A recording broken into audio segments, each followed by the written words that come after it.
Selamat malam. Kita sudah tiba di hari ke-32 dari 100 hari berdoa kita. Hari ini hari Senin tanggal 27 April 2020. Judulnya adalah Pray the Promises. Doakan janji-janji itu. Mari kita berdoa. Bapa kami di sorga, terima kasih Tuhan, Engkau sudah memberikan kepada kami kesempatan untuk memulaikan lagi akan hari ke-32 dari 100 hari berdoa. Biar Roh Suci-Mu memenuhi pikiran kami.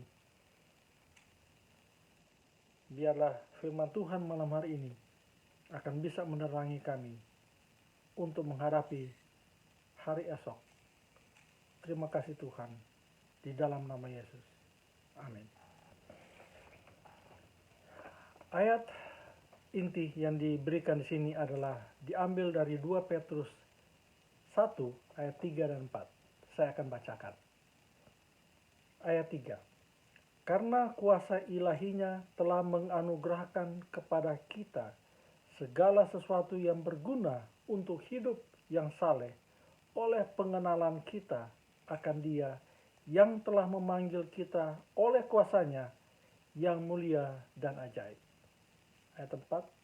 Dengan jalan itu Ia telah menganugerahkan kepada kita janji-janji yang berharga dan besar, supaya olehnya kamu boleh mengambil bagian dalam kodrat ilahi dan luput dari hawa nafsu duniawi yang membinasakan dunia.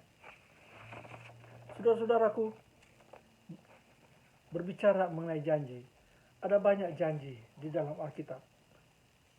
Dan di dalam pelajaran pada malam hari ini, dia katakan, kita harus tuntut sebenarnya janji-janji Allah itu. Kita harus tuntut akan janji yang sudah diberikan kepada kita. Di dalam Alkitab, di dalam buku 1 Samuel, ada pengalaman seorang ibu yang bernama Hana. Dan saudara-saudara tahu ceritanya, Hana, dia tidak bisa mempunyai anak. Saingannya Elkana, saingannya Penina, suaminya Elkana. Saingannya Penina, dia mempunyai anak. Dan Penina selalu memandang rendah kepada Hana. Dan Hana bergumul setiap hari. Jadi pada waktu dia pergi ke Ka'bah Tuhan di Shilo, yang dia lakukan setiap tahun, dia selalu menyampaikan dan mengutarakan isi hatinya kepada Tuhan melalui doanya. Pada suatu kali, sementara dia mengutarakan isi hatinya, rupanya kebiasaan Hana pada waktu berdoa, dia hanya berdoa di dalam hati, tanpa mengucapkannya. Tetapi kelihatan mulutnya seperti komat kamit, menurut Imam Eli. Sehingga pada saat Imam Eli melihat dari jauh, Hana bertelut dengan mulut komat kamit, Imam Eli datang dan menegur dia, menganggap dia sebagai seorang wanita yang sedang mabuk. Dan kalau sudah baca ceritanya, Hana menceritakan kepada Imam Eli bagaimana beban hati yang dia punya, yang dia sudah serahkan kepada Tuhan melalui doa yang dia sampaikan kepada Tuhan. Imam Eli rupanya salah menafsirkan. Kemudian dia katakan kepada Hana, biarlah Tuhan yang akan memberikan apa permohonanmu. Hana pulang. 1 tahun berikutnya, dia mendapatkan seorang anak. Dan kita tahu anak itu adalah Samuel. Cerita lain di dalam Alkitab diambil dari buku 2 Raja-Raja, pasal ke-18. Diceritakan bagaimana Raja Asyur, Sanherib, datang dan mengelilingi, mengepung kota Yerusalem. Sesudah dikepung lama, Raja Asyur ini mengirim surat kepada Raja Hizkia. Isi suratnya yang disampaikan melalui pembawa surat ingin menyampaikan kepada mereka bahwa tidak ada gunanya kamu mendengar Raja Hizkia, dia tidak akan bisa menyelamatkanmu. Tuhanmu tidak akan bisa menyelamatkanmu. Pembawa surat itu datang kepada Raja Hizkia dan membawa surat itu kepada Raja Hizkia. Saudara bisa baca itu dalam buku 2 Raja-Raja 19. Sesudah Raja Hizkia itu membaca surat itu, dia mengoyak-koyakkan akan bajunya. Kemudian dia masuk ke dalam Ka'bah Tuhan.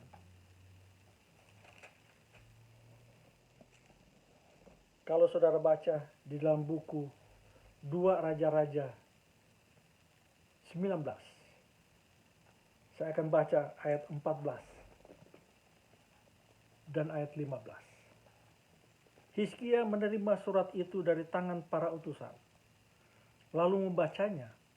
Kemudian pergilah ia ke rumah Tuhan dan membentangkan surat itu di hadapan Tuhan. Hizkia berdoa, ayat 15. Hizkia berdoa di hadapan Tuhan dengan berkata, "Ya Tuhan Allah Israel yang bertahta di atas kerubim, hanya Engkau sendirilah Allah segala kerajaan di bumi. Engkaulah yang menjadikan langit dan bumi." Ayat 16. "Sendengkanlah telingamu ya Tuhan dan dengarlah. Bukalah matamu ya Tuhan dan dengarlah. Lihatlah perkataan Sanherib yang telah dikirimnya untuk mengaibkan Allah yang hidup." Dia membentangkan surat itu. Apa yang dilakukan Hizkia? Dia bawa surat yang dituliskan oleh Raja Asyur Sanherib. Dia pergi ke bait suci. Dia bentangkan surat itu di hadapan Tuhan. Dan dia katakan di hadapan Tuhan, ini yang dia katakan Sanherib, Raja Asyur. Yang menjadi pertanyaan, kenapa emang Tuhan tidak tahu surat itu ada? Tuhan tidak melihat surat itu. Tapi ini hanya menunjukkan keyakinan yang ditunjukkan oleh Raja Hizkia. Dia bentangkan akan masalahnya, masalah kerajaannya itu di hadapan Tuhan. Saudara tahu apa yang terjadi? Kalau saudara baca di ayat pasal yang sama, 2 Raja-Raja 19 ayat 35, apa yang terjadi? "Maka pada malam itu keluarlah malaikat Tuhan, lalu dibunuhnyalah 185.000 orang di dalam perkemahan Azur. Keesokan harinya, pagi-pagi, tampaklah semuanya bangkai orang-orang mati belaka. Sebab itu berangkatlah Sanherib Raja Asyur dan pulang, lalu tinggallah ia di Nineve." Dan cerita kalau saudara baca ayat 37, dia akhirnya dibunuh oleh anaknya sendiri. Saudara-saudaraku, sesudah surat itu dibuka di hadapan Allah, Raja Hizkia tidak melakukan apa-apa, saudara. Malam itu, apa yang dilakukan? Malaikat Tuhan melakukan sesuatu, membunuh 185.000. Pagi harinya, Raja Sanherib bangun. Tentara-tentara pengikutnya semuanya sudah mati. Saya teringat teman kita beberapa tahun yang lalu. Setiap kali dia punya beban hati, beban yang ada dalam kehidupannya, dia bukan hanya berdoa di kamarnya sendiri, saudara. Dia pergi ke Ka'bah Tuhan di gereja kita. Dia bertelut menghadap akan mimbar gereja. Dan kemudian menyampaikan akan keluh kesah hatinya. Bukan saya berarti bahwa berdoa di kamar itu kurang besar khasiatnya. Tetapi itulah kebiasaan yang dilakukan oleh teman kita itu. Saya ingin baca lagi dari buku In Heavenly Places, halaman 71. Setiap janji di dalam firman Tuhan itu untuk kita.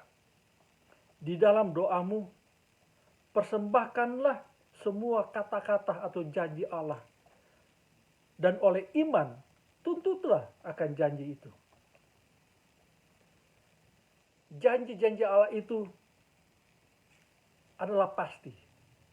Dan kalau kita memintanya di dalam iman, kita akan menerima banyak sekali berkat-berkat Tuhan. Teruslah meminta. Dan engkau akan menerima lebih daripada apa yang engkau minta dan pikirkan. Didiklah dirimu sendiri untuk tetap percaya kepada Allah. Serahkanlah semua beban hatimu kepada Allah. Dan tunggulah dengan sabar. Ia akan melepaskan. Saudara-saudara, ada 3 ayat lain yang saya ingin bacakan kepada saudara pada malam hari ini. Ayat-ayat ini akan menunjukkan bahwa seringkali di dalam kehidupan kita, kita sering bertanya. Di dalam hati kita, kita sering bertanya. Apa artinya harus memiliki keyakinan kepada firman Allah?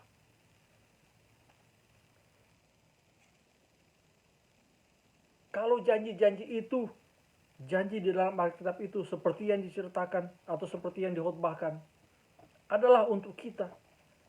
Kenapa kita seringkali reluctant?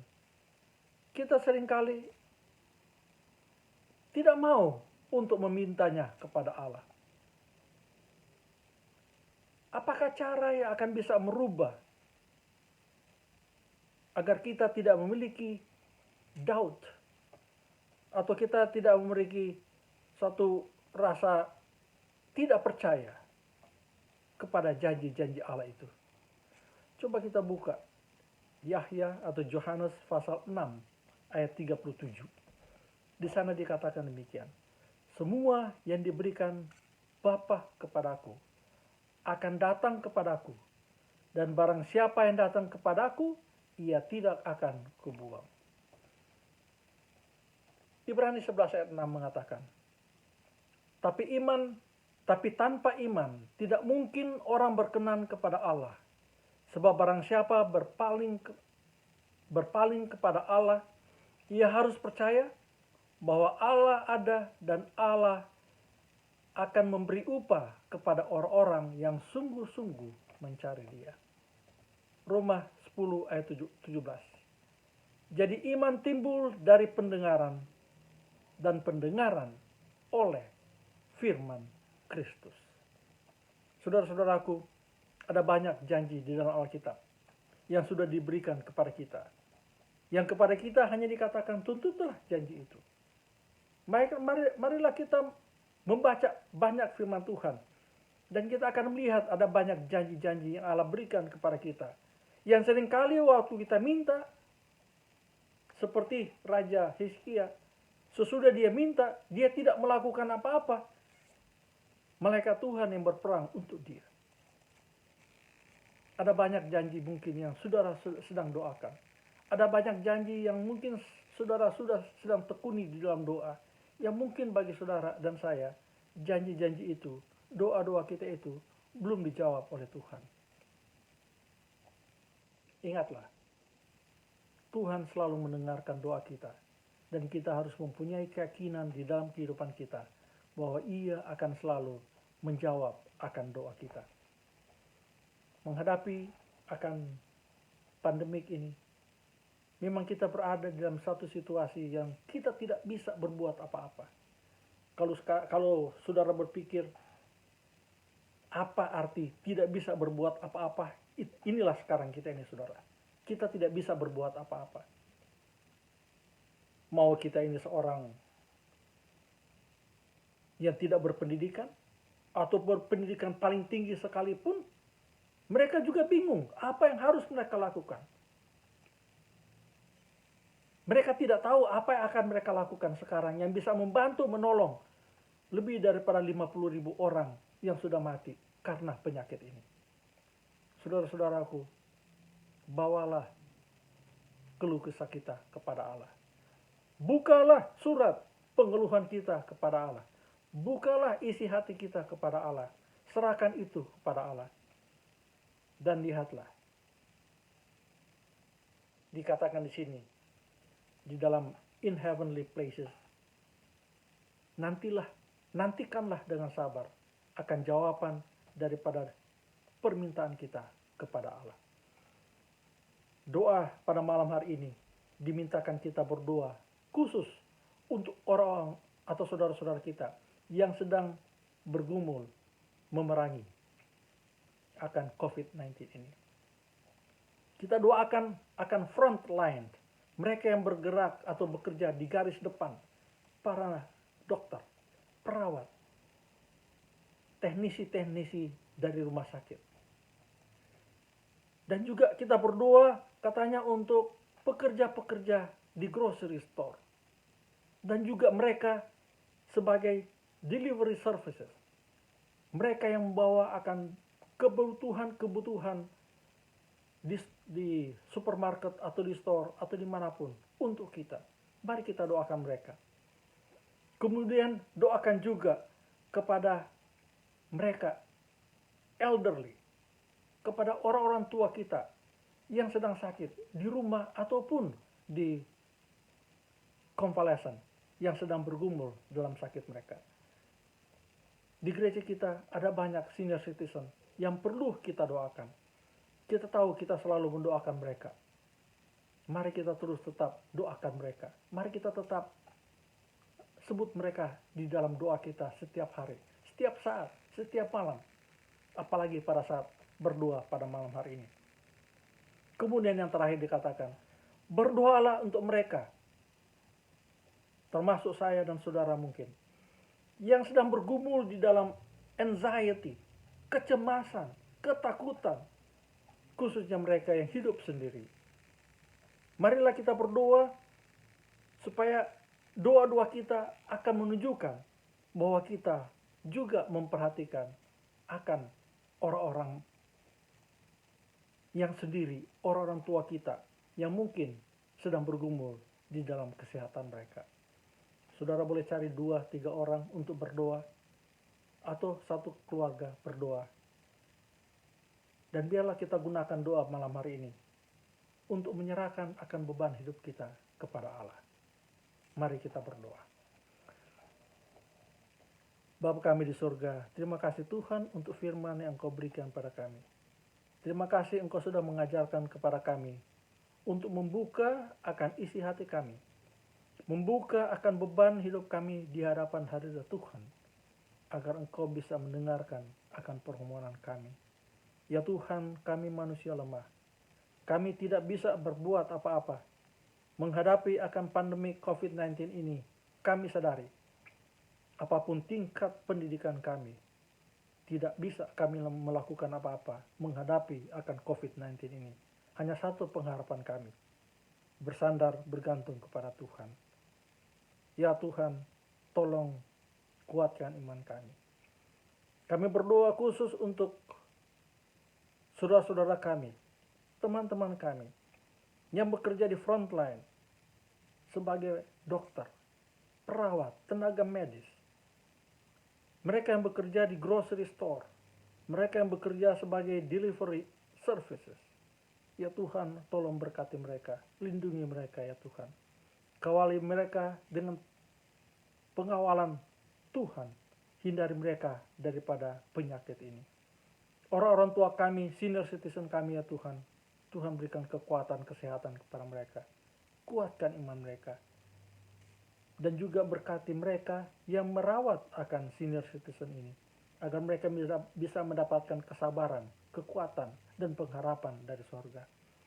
Kami berdoa untuk kami semua yang sedang mengalami akan kecemasan, kekhawatiran, menghadapi akan kehidupan kami sekarang ini. Mungkin kami sedang bergumul, takut kejangkitan. Mungkin kami sedang bergumul karena tidak bekerja. Tuhan tolong berikan jalan keluar kepada kami. Dan biarlah sebagai umat-umat Tuhan, kami akan bisa menuntut akan janji-janji Tuhan. Karena kami percaya, Engkau tetap mencintai kami. Peliharalah kami pada malam hari ini apabila kami beristirahat. Kami bisa bangun besok pagi dengan banyak kesukaan. Terima kasih Tuhan untuk kekuatan iman pada malam hari ini. Ampuni segala dosa kami. Di dalam nama Yesus Juru Selamat dan penebus dosa kami. Amin. Saudara-saudaraku, percayalah Tuhan akan menjawab doa kita. Sampai berjumpa pada besok hari untuk meneruskan akan 100 hari berdoa kita. Tuhan memberkati kita.